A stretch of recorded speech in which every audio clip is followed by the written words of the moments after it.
Guten Morgen. Vielleicht ist das der letzte Morgenimpuls für dieses Jahr, weil heute muss ich nochmal arbeiten. Heute darf ich nochmal arbeiten.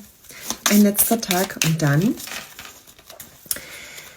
verabschieden wir das Jahr und begrüßen das Neue. Du musst nicht alles auf einmal machen. Ganz wichtig. Sag dir das über den Tag immer mal. Es muss nicht alles aufs Mal sein. Und es muss vielleicht auch nicht alles heute sein. Guck mal hin. Unterscheide, setz Prioritäten. Und zwar deine und nicht die von außen erwartet werden.